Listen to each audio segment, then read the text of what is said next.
You're listening to an Airwave Media Podcast. Ben Franklin's World is a production of Colonial Williamsburg Innovation Studios.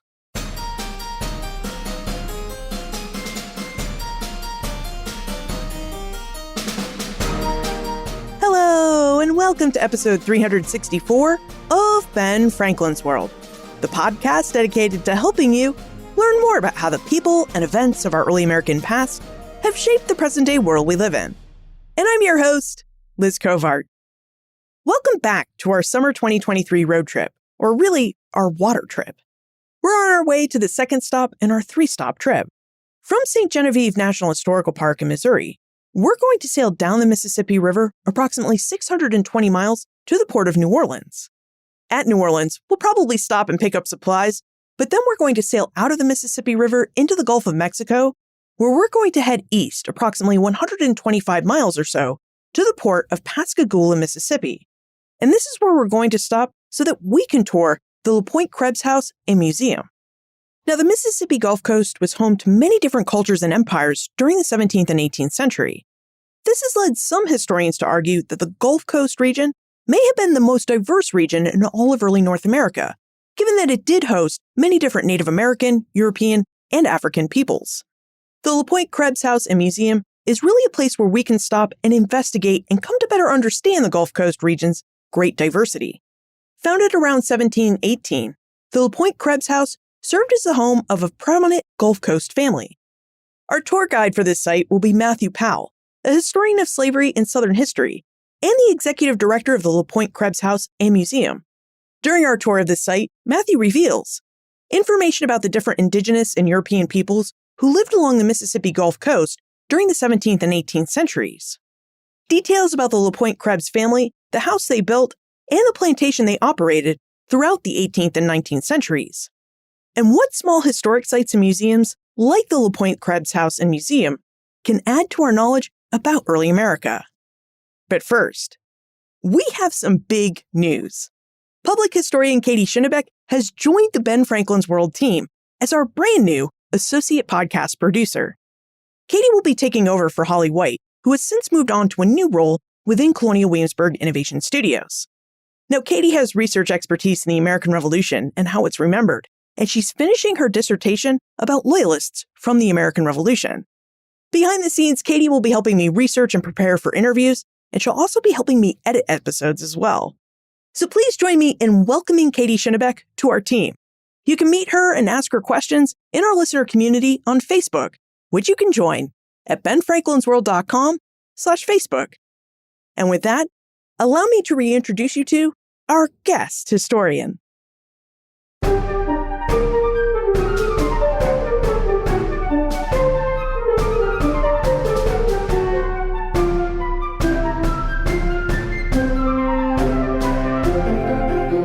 Our guest is the executive director of the Pointe-Krebs House and Museum in Pascagoula, Mississippi.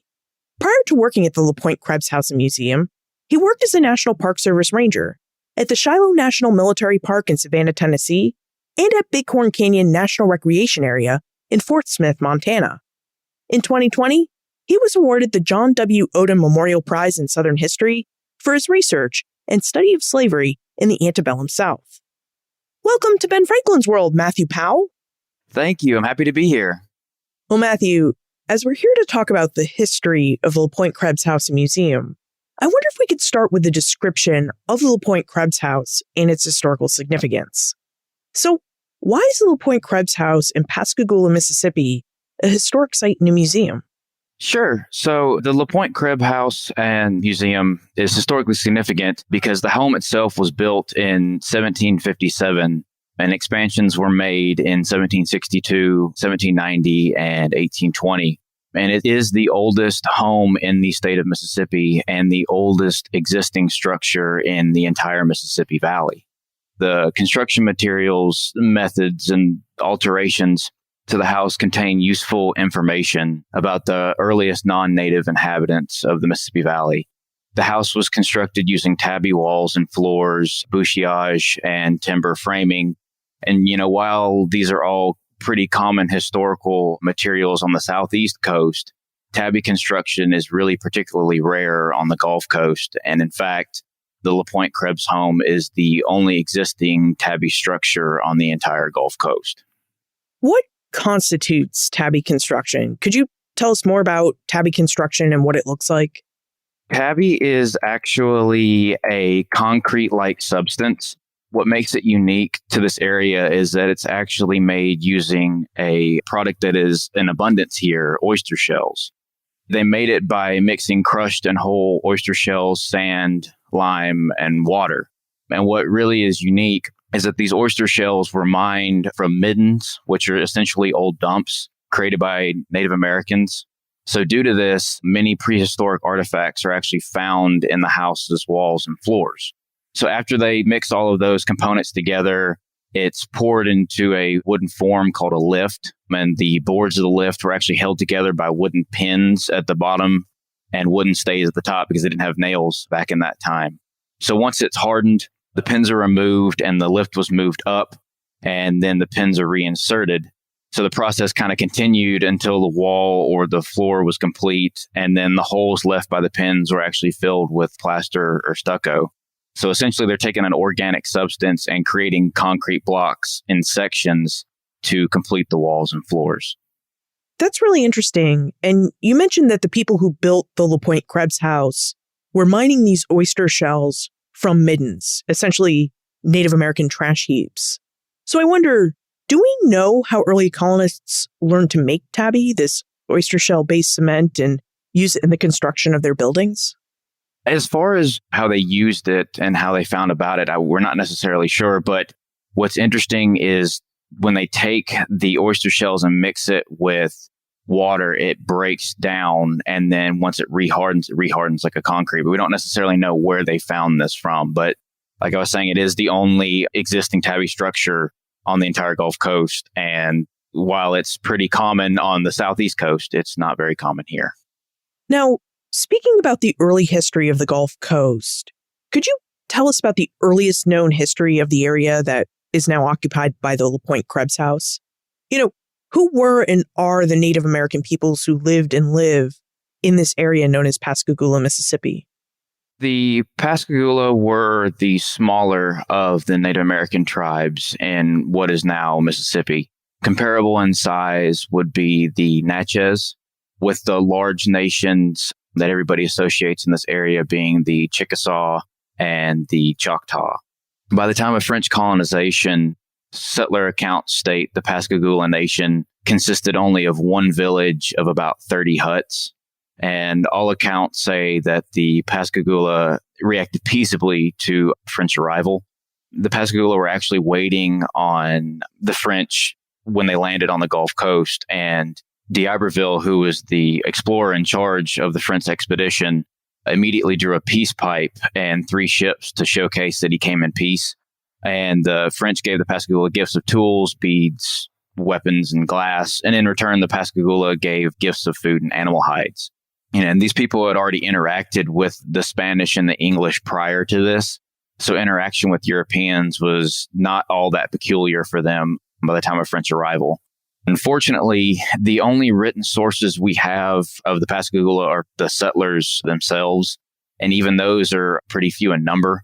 The best is coming from Lepage Duprats, who managed a tobacco plantation, and he was actually the one that gave the account of the Pascagoula tribe's size. But recent digs of this land have unearthed material cultures of clay pottery, and these were dated. The artifacts were, and they show that the Pascagoula lived in this area well into the mid-1700s.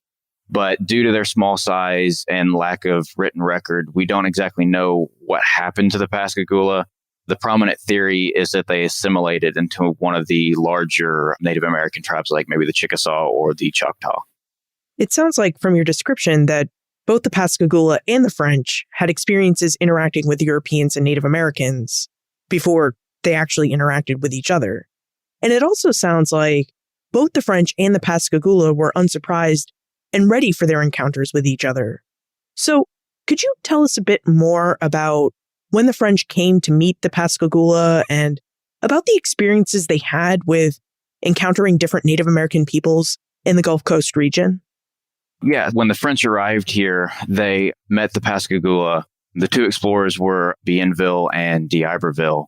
When they immediately made peace with the Pascagoula, and the Pascagoula actually showed them what they called a large river, which of course was the Mississippi River. And that's what they were actually looking for, was that river to get a justification that they were in the correct area that had been claimed for France.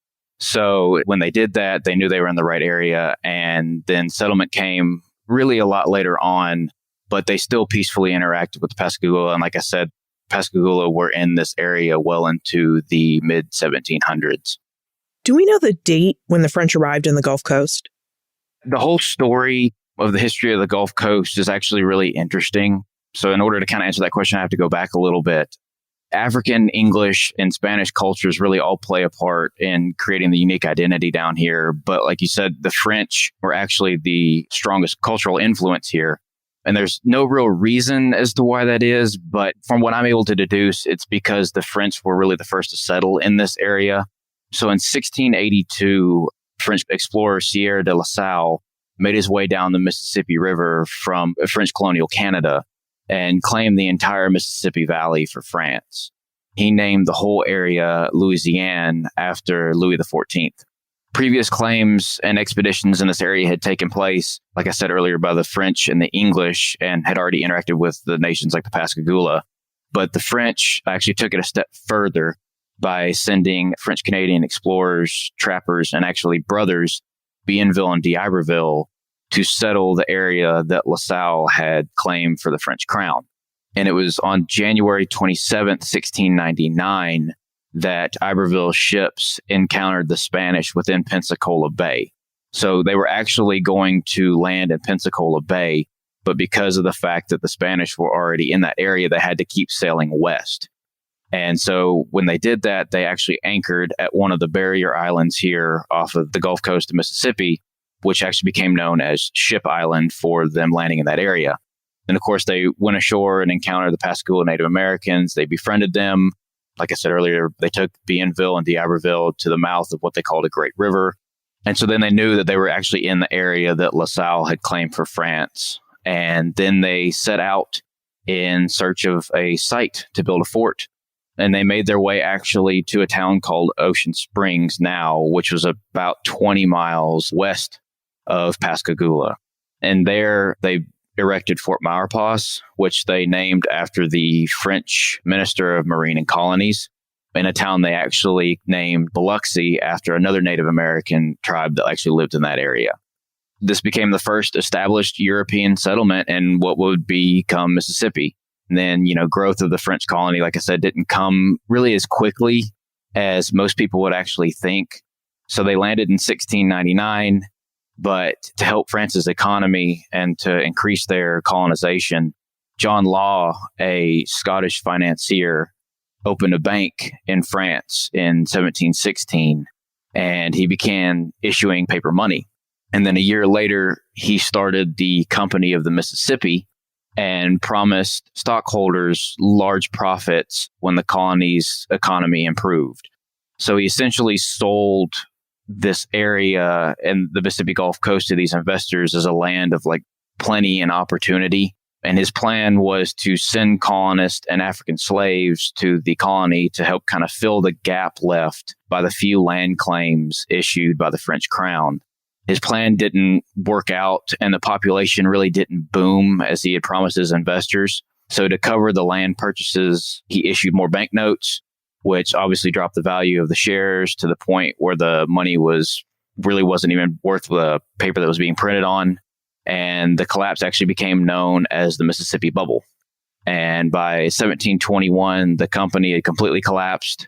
But Law was actually successful in increasing colonization. And, though the French had settled this area by 1700, it really wasn't until 1719 that colonists began arriving on the Gulf Coast at Ship Island. The only ones who really established a foothold in this area were the ones who came in 1699 and the second expedition of 1701. An interesting point to be made here about the arrival of the French along Mississippi's Gulf Coast in 1718, 1719 is that the builder and first owner of what would become the Pointe-Krebs House arrived in this migration. So Matthew, would you tell us about Joseph Simon de la Pointe's arrival in Mississippi in 1718 and about the land grant the governor of Louisiana granted to him? Yeah, so LaPointe was a French Canadian who was heavily involved in the fur trade alongside Bienville and d'Iberville. We were able to actually locate and transcribe just the other day an article that listed LaPointe and his brother Ignace as recruits on Bienville and d'Iberville ships during King William's War, specifically the Battle of Hudson Bay. And soon after, LaPointe found himself on the way to the Mississippi Gulf Coast with Bienville and d'Iberville. Accounts are mixed. A lot of secondary sources say that he was an admiral, but I've not really been able to find anything that definitively proves that claim. In fact, we did locate some pay ledgers for the men on the expedition, and LaPointe's pay didn't warrant that of someone with an admiral's rank.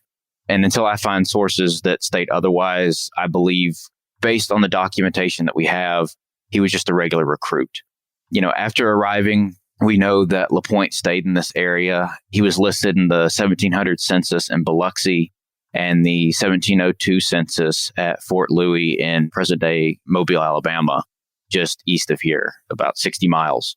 He stayed in the Mobile area until he was granted that land concession that you were talking of. And there are conflicting sources on the exact date of the concession.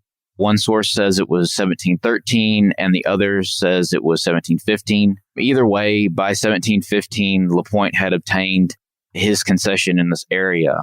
It is possible he was married before coming to this area, but nonetheless, LaPointe married Marie Foucault after arriving here, and he had 3 daughters with her before Marie's death in 1722. A year later, LaPointe married a widow, Catherine Ducine, and adopted her daughter. By 1726, LaPointe had likely completed a 2-story house and outbuildings on the land that many archaeologists believe to be this property where the current house stands. We know the size of LaPointe's estate because of maps drawn by French engineer Dumont of the Pascagoula River Valley that he had done in 1726. The map actually closely resembles the river delta today and showcases both the LaPointe and Chaumont properties that were land concessions. His eldest daughter, Marie Josephine Simon de la Pointe, whom he had with Marie Foucault, married the German immigrant Hugo Krebs in 1741. And then in 1747, LaPointe would actually pass away. Wow. Maps, shipping records, sources for land grants. It really sounds like it takes a lot of research to create and maintain a museum, Matthew. Yeah, having these records here and creating this museum, there was a lot of work that went into it with the Jackson County Historical Society here and various historical research. Personally, myself, I've actually only been on board since December of 2020. So it's a lot of personal research of previous research that's been done. But the restoration work and the creation of this museum actually began in 2010. And the museum itself was completed around 2016. And then it actually won an award in 2017. So it's fairly new here, but the work being done is years and years and years of research, and then taking the years and years of research of those who came before us in like the 1940s and 50s when they did their own research of what was the old Spanish fort to kind of pool it all together and deduce historical fact from fallacy and creating the wonderful museum that we have here. You mentioned that Joseph de la Pointe spent time in Biloxi and that he spent time in Mobile during the early part of the 1700s. What exactly was the landscape and area of the Gulf Coast like during this early time period? What was the landscape and area of the land that the governor of Louisiana granted LaPointe in Pascagoula like? You know, contrary to popular belief, the Mississippi Gulf Coast was actually a really busy place back then. Archaeological digs done here most recently in 2010 unearthed Native American artifacts that proved that they were living in this area well into the mid-18th century. But still, LaPointe was not the only Frenchman in this area. His land concession was granted to him on the east side of the Pascagoula River. To the west was a land concession that was granted to Jean-Baptiste Boudreau, who also came to this area with Iberville in the 1701 voyage. And then, of course, you've got the city of Mobile, as we said earlier, which is about 60 miles east of Pascagoula. And then you have New Orleans, which is about 100 miles west. And all of this area was controlled by the French at that time. So compared to the rest of the state, the Gulf Coast was a really busy place in the 1700s. The only other place comparable would be Natchez, Mississippi. And that is only necessarily because of the Natchez Trace that was used by travelers and fur trappers. While the rest of Mississippi and really the rest of what is now present day Alabama and Louisiana wasn't that busy, the Gulf Coast between New Orleans, Pascagoula, and Mobile was very, very busy. So we're not talking about a circumstance where LaPointe is settling in a barren wilderness. It really sounds like he's building a home in a place that had at least water connections to many different areas, peoples, and markets. Oh, very much so. I mean, he stayed in Mobile for a period of time because that was the large fort there, even though Fort Maurepas was in Biloxi, which is just about 20 miles to the west of Pascagoula. And the land concessions began to be granted by the French crown, and he was able to get a nice piece of land that is right off the waterway. Even today is a beautiful place. We're right off of what is now Krebs Lake, but it's a beautiful piece of land that he was able to carve out a really good existence. Speaking of the land, we know that in the early 18th century, LaPointe settled on this really nice tract of land. You just described it for us. It's right along the Pascagoula River. And this is the land where LaPointe builds the LaPointe Plantation. And Ariel wonders how the LaPointe Plantation operated. So Matthew, would you tell us a bit about the LaPointe Plantation, the crops that LaPointe grew, and how the LaPointe Plantation functioned as a site of economic and cultural exchange? As far as the size of the plantation, we don't necessarily know.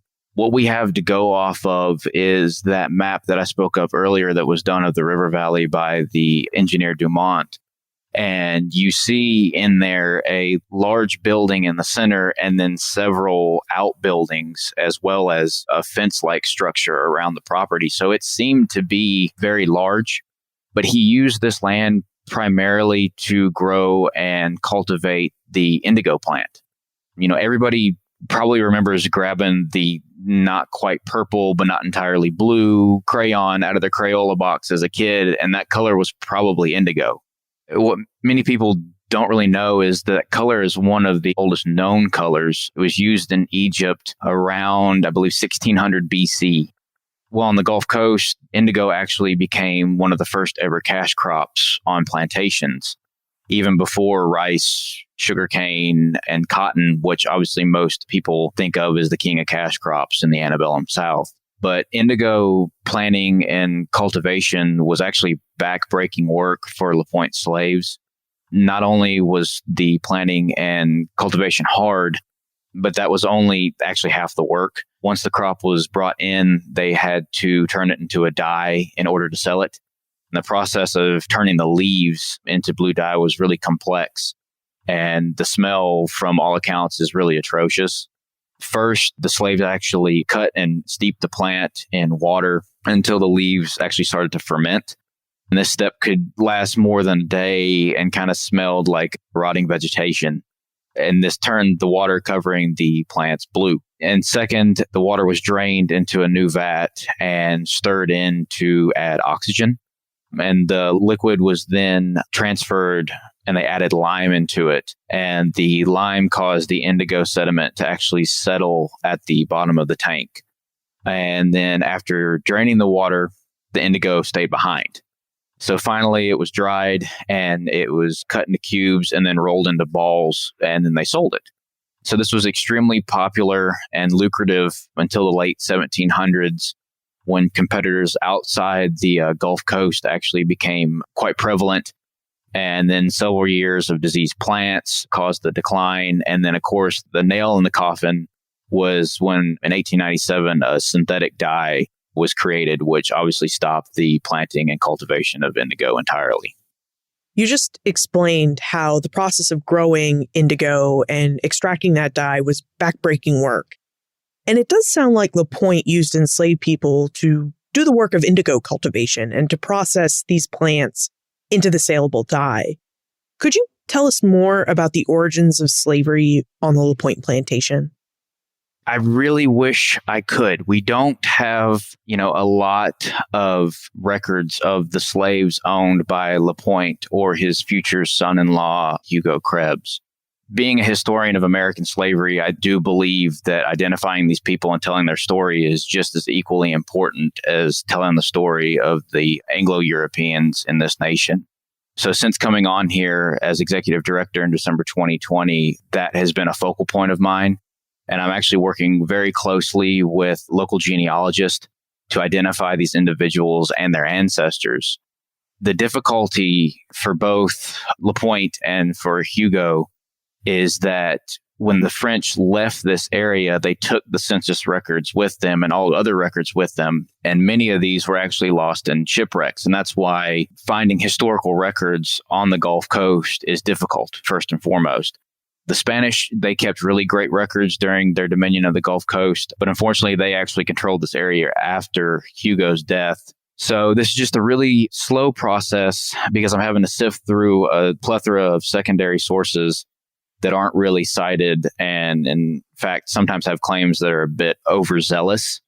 Not to veer too terribly off course, but for an example, I came across a secondary source the other day from the 1970s while trying to find information on slaves that Hugo Krebs owned as well as LaPointe.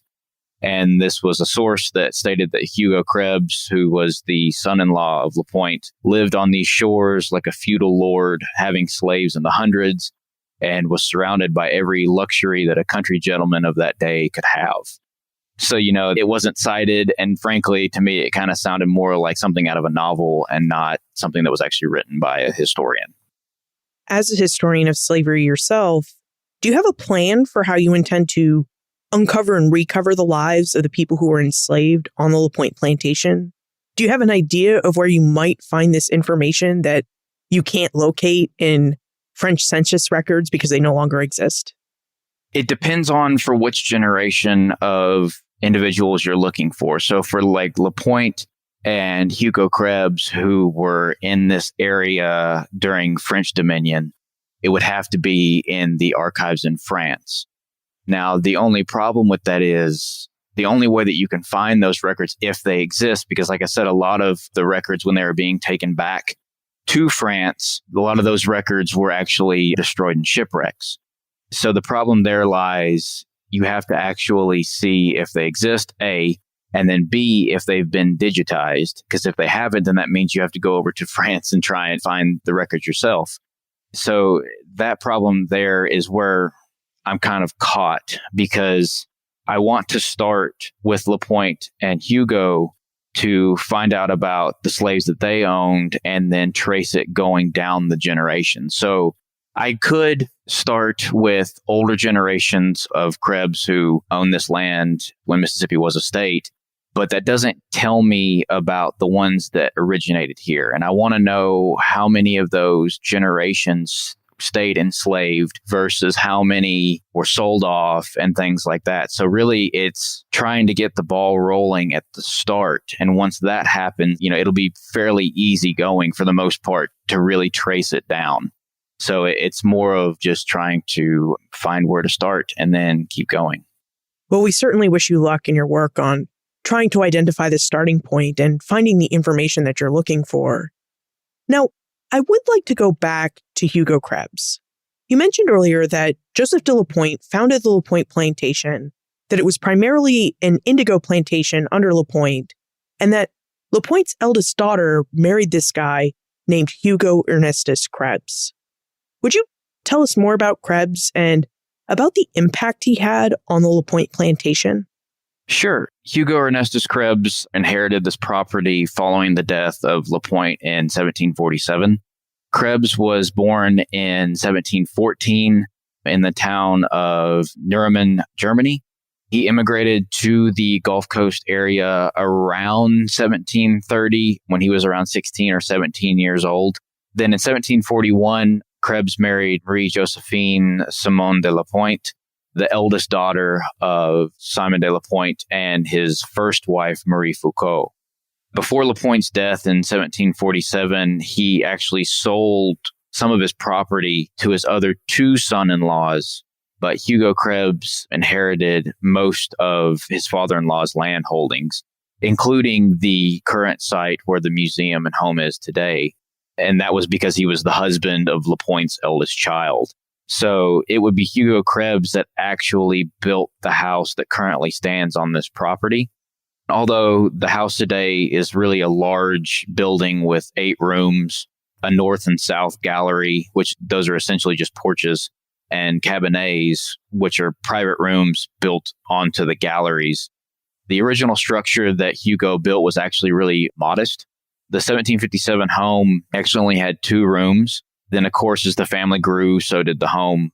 And Hugo's family actually grew fairly quickly. Hugo and Marie were only married for 10 years before she died in 1751. But in that time, they actually had 7 children. And then Hugo remarried to Marie and Siobhan in 1754, and he had 7 additional children. And then his 14 children would go on to have a total of, I believe it was around 42 children of their own. So in fact, the descendants of Hugo Krebs would be so great that the north part of the city actually became known as Krebsville and was referred to that for many years. But the middle portion of his life actually isn't really well known. But we do know Krebs was actually a really resourceful and skilled inventor. When Bernard Romans came down in this area in 1771 doing research for a book that he was writing on the concise history of East and West Florida, he stayed for a time on Krebs's plantation. And when he did, he noted the use of machine that removed cotton from its seed. Romans asked if the machine could actually be demonstrated. Krebs was actually kind of reluctant to show this invention to Romans, as he notes in his book, but he still did so. And this invention was actually the first ever cotton gin and was in use here on the Krebs's plantation a full 2 decades before Eli Whitney obtained the patent. So that's actually really, really unique. But Krebs would go on to die in New Orleans in 1776, shortly after completing his will. But the real irony here is the circumstances of Hugo Krebs's life. And I always like to tell this story to visitors that come in to give them an idea of the vastness in cultures here. So Krebs was a German immigrant who came to French colonial North America, married the daughter of a French Canadian, then died in Spanish-controlled New Orleans after writing his will in Spanish. So the whole mixing of cultures from one person's life shows how much of a melting pot this area is. So it sounds like Krebs had a big impact on the LaPointe plantation, that he was the person responsible for transitioning the LaPointe plantation from an indigo plantation to a cotton plantation. And I also wonder if Krebs had any thought about using his plantation to grow sugar, because that was also a popular crop in the 18th century Gulf Coast. And that's something that we're going to investigate right after we take a moment to talk about our episode sponsor. History tells us who we are and how we came to be who we are as people, nations, and communities. The Colonial Williamsburg Foundation believes that for each generation to address the challenges it faces and to bring about a better world in which to live, each generation must learn from history, which is why its mission is that the future may learn from the past. This is why the Colonial Williamsburg Foundation runs the world's largest museum dedicated to helping you investigate the history and origins of the United States. And as the world's largest United States history museum, Colonial Williamsburg always has a lot of research, activities, and programming all year round. To stay up to date with what Colonial Williamsburg and its scholars are discovering about the past, and to explore its wide range of activities and programming, be sure you sign up for one of its email lists. You can do so by visiting benfranklinsworld.com/CW subscribe. At benfranklinsworld.com/CW subscribe, you can opt in to learn more about Colonial Williamsburg's seasonal and special events, its art museums, its teacher institute, and about all other areas of its work. Again, to keep up to date with Colonial Williamsburg and its wide range of research and programs, sign up for its email lists. benfranklinsworld.com/CW subscribe. Matthew, did Joseph Simon de LaPointe's successor, Hugo Krebs, ever think about using the LaPointe plantation to grow sugar as a lot of other Gulf Coast planters did during the 18th century? Primarily, it was cotton. He did do some indigo cultivation. We don't have records to suggest that he did sugarcane, but he actually also did rice. So those three, the indigo, the cotton, and the rice, were the primary ones that he focused on. But he actually was able to find a way to make cotton profitable in that time by creating a gin to remove the cotton from its seed. That's a really interesting point about the cotton, and it feeds in right to the other question I was going to ask about how financially successful was the LaPointe plantation? Was the indigo and cotton grown and processed by the enslaved people who worked there enough to make the LaPointe Krebs family wealthy? I would say so. They really increased their land holdings with Hugo and then generations onward. If you look at property holdings following Hugo's death, LaPointe was able to get that concession on the east side of the Pascagoula. And then later on with Hugo and then following his death, you see the properties on the west side of the Pascagoula and the north of that. And you really start to see a lot of land being bought up by Krebs and his descendants. And as far as finances, I can tell you that after looking at his will, Hugo Krebs listed his wealth around $12,000, which today that would be just shy of around $500,000. And, often in that time, they would separate their personal property from their financial wealth to kind of give a difference there, whether it would be land holdings or slaves or such. But he actually lumped this all together. So I don't know necessarily of his $12,000, how much of that was in personal property versus human property versus land holdings and such. But he was able to create a very, very stable life for himself and become wealthy enough that his descendants were able to take it on further and, own a fair amount of the property in the city. Earlier, you mentioned that Hugo Krebs came to the Gulf Coast as part of the German migration to the region. And when we spoke with Ibrahima Seck in episode 295, he mentioned that the Heidel family, who helped to found what is now the Whitney Plantation in Louisiana, was also a family who came to the Gulf Coast during the German migration. Could you tell us more about the German migration to the Gulf Coast? Yes. So as far as what prompted it, I'm not necessarily sure, and I don't want to speak as a whole, but for Hugo Krebs, it's kind of difficult to understand because we don't know a whole lot. And as far as speaking with the board and the others that have done research, we all agreed that we kind of did him an injustice by not trying to find out exactly what brought him here specifically. That I have accounts that state that he was a baron in Germany, but that doesn't necessarily explain why a high-ranking individual would come to an area with not a whole lot, because he didn't bring a whole lot here with him, and he didn't marry his wife based on the fact that he was a very wealthy man in Germany. So, we don't really know that. And as far as, speaking for a whole, it took place around the time that Hugo came. He did come as part of that mass migration. What I find really interesting about the Gulf Coast region is that over the course of the 18th century, this was a territory that changed governance 4 different times. It passed from French governance to British governance, from British governance to Spanish governance, all before it passed from Spanish control to the control of the United States. And all these transfers of power happened by 1798. So Matthew, could you walk us through Mississippi's territorial history and how and why this region changed imperial hands so many different times? Goodness, yes. So it is such a long history of switching hands.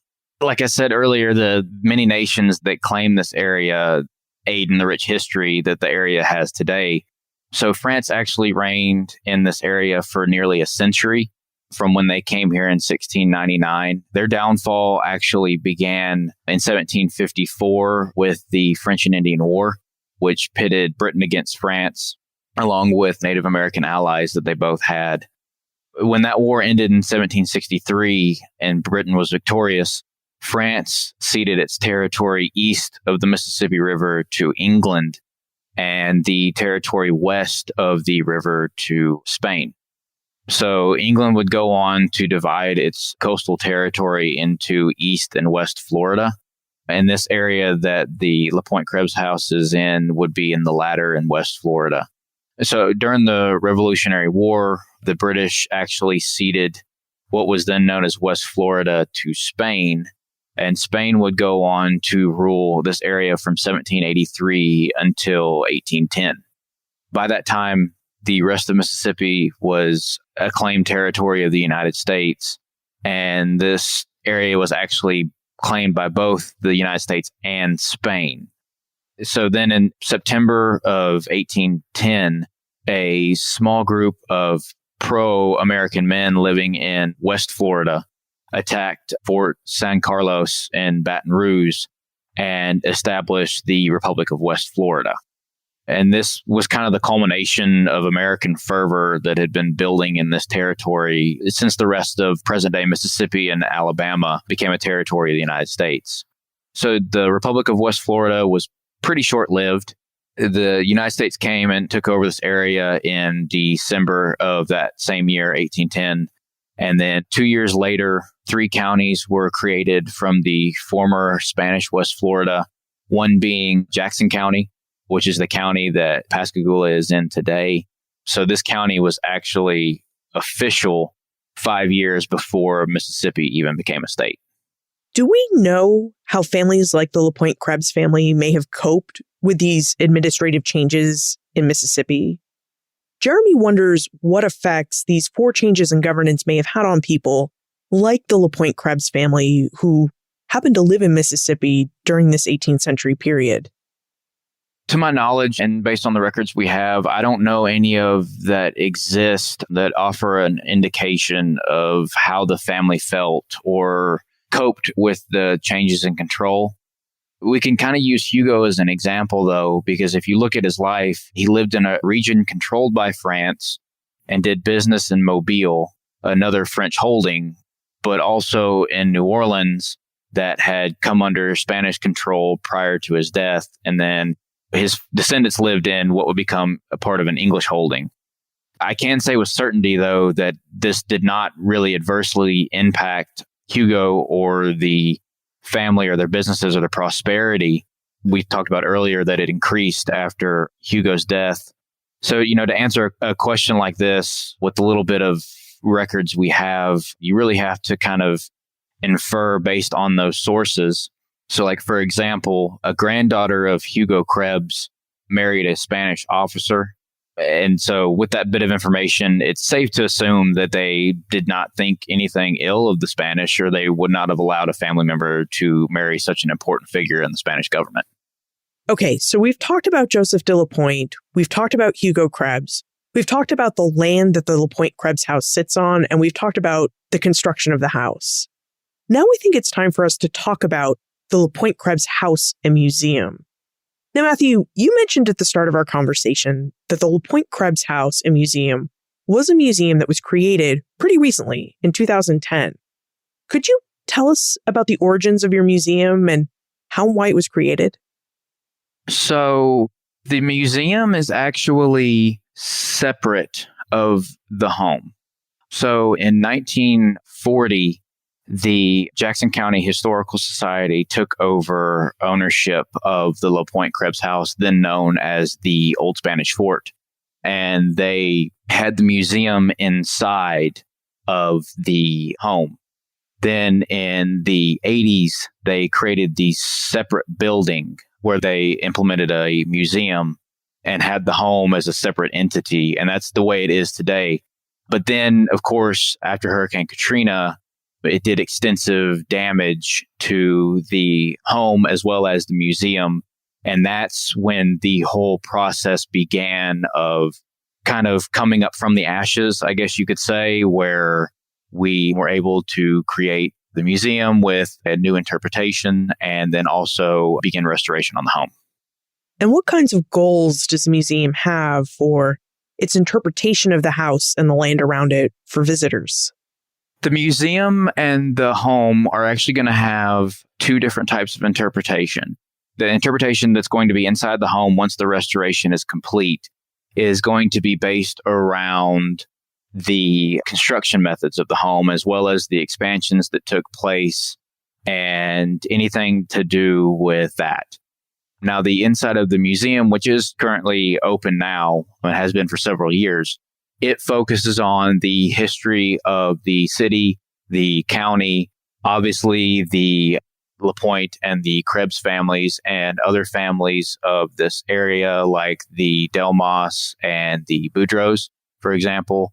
And then it tells pretty much a really concise history of this area. Now, what is the process of restoring a historic home like the Pointe-Krebs House? What exactly does an extensive restoration, like the one that's ongoing today at the Pointe-Krebs House, what does an extensive restoration of a historic home entail? Sure. So the restoration is, taking place right now. It's the most extensive in the history of the home. And this, like I said, all began in 2010 when this process started with hiring contractors and all of that such. But the actual work began in 2016. One of the world's most premier architectural conservators, George IV, was brought in to oversee the restoration. And, to restore a building like the Pointe-Krebs home is really a long process that is equally as rewarding as it is arduous. Restoring any building, you have to stay true to the construction methods of the time. A perfect example would be right now they are putting the roof on. And it's taken a lot of time because each one of those shingles is a wood shingle that has to be hand cut. So, the contractors really can't just head down to the local Lowe's or Home Depot and pick up a load of lumber to restore what used to be maybe a tabby floor or a bouchage wall. So that means that these contractors really just aren't your everyday constructor workers. They're really true craftsmen. So, Matthew, before we move into the time warp, how and why do you think small historic sites like the Pointe-Krebs House and Museum can add to our knowledge about early American history? In fact, what do you think the history of the Pointe-Krebs House in particular can tell us about the history of the colonial Gulf Coast? That's a really good question, because this house is a hidden treasure for the people of not only the state, but this country. The home represents and tells the story of all those Mississippians who came before.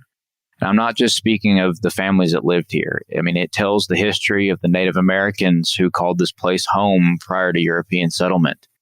It tells the history of the slaves who were brought here to work in the fields and endure a hardship that at times can be hard to conceive. And it tells the story of how immigrants were able to settle in a foreign land and carve out an existence for themselves and become quite prosperous despite the changes in imperial control.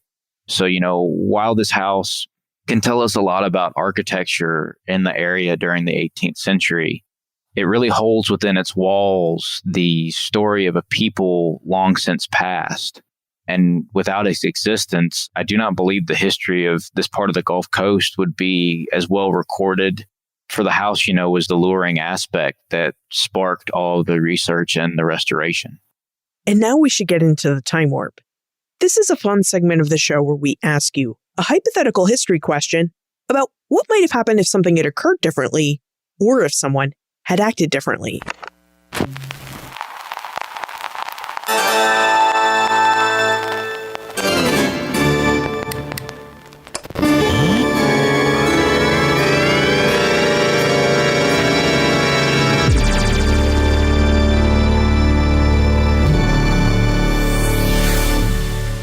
In 1775, a hurricane destroyed a good portion of the original structures on the Pointe-Krebs plantation.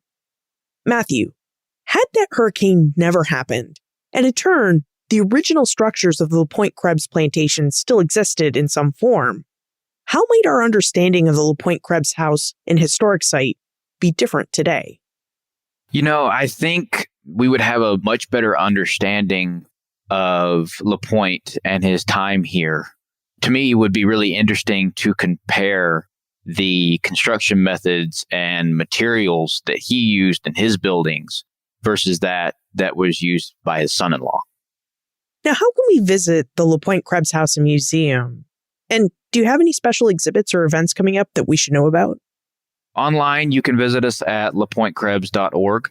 We also have a Facebook page, and I have just started a video series on YouTube. But of course, the best thing would be to make a trip to Pascagoula and see the home yourself.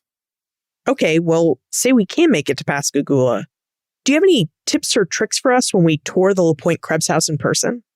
If you want to make it here and you want to see the house, I would wait until the restoration efforts are complete after May 15th or on that day so you can get the full experience. Because currently, right now, all you can come in and see is the museum and then the cemetery adjacent to the museum. Now, you can see the exterior of the house while the restoration efforts are ongoing, but, you're not getting the full effect, and you're not being able to walk into the oldest home in the state of Mississippi or the oldest standing structure in the entire Mississippi Valley. Now, Matthew, we covered a lot of ground during our conversation, but if we have more questions about you, the museum, or your research on slavery, how can we get in contact with you to pose those questions? The best place would be the Pointe-Krebs website, which is lapointekrebs.org. Personally, I have my first journal publication coming out this spring in the University of Mississippi Research Journal, but you can always call the museum at 228-471-526 or send me an email at lpkhouse1757@gmail.com. Well, Matthew Powell, thank you so much for spending time with us today and for taking us through the early history of Mississippi and the Pointe-Krebs House and Museum. You're very welcome, and I thank you for having me, and I really hope that some of your listeners, maybe even yourself, will make a trip down here and we can discuss more. Small museums and historic sites, like the Pointe-Krebs House and Museum, offer us great windows onto the early American past. Now, while they'll not offer you the whole scope of history that we're accustomed to finding in large museums like the Smithsonian, they do offer us a wide and detailed view of smaller areas like the Mississippi Gulf Coast. It's through the Pointe-Krebs House and Museum and the land they sit on that we can see the places, artifacts, and documentation left behind by many peoples from the past. Some examples. As Matthew noted, the land around the Pointe-Krebs House has yielded much information about the Pascagoula people, who lived along the Mississippi Gulf Coast long before the arrival of European colonists. Through the land grant documentation the Pointe-Krebs House has collected, we can see how the French went about establishing colonial settlements in the Gulf Coast region. And it's through the physical building of the Pointe-Krebs House that we can see how some early Mississippi colonists constructed their homes and the lessons they may have drawn about home construction from Native Americans and other European colonial settlements. When we stop to think about all of the details that we can see through our local historic sites and museums, it's really no wonder that Matthew Powell sees sites like the Pointe-Krebs House and Museum as national treasures. These are the sites that can really show us how early American places, economies, politics, cultures, and populations came to be on the ground. They're also a great way to see how everyday people lived within the larger periods and events of early American history.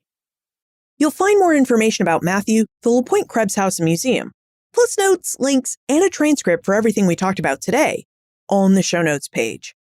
benfranklinsworld.com/364. Friends tell friends about their favorite podcasts. So if you enjoy Ben Franklin's World, please tell your friends and family about it.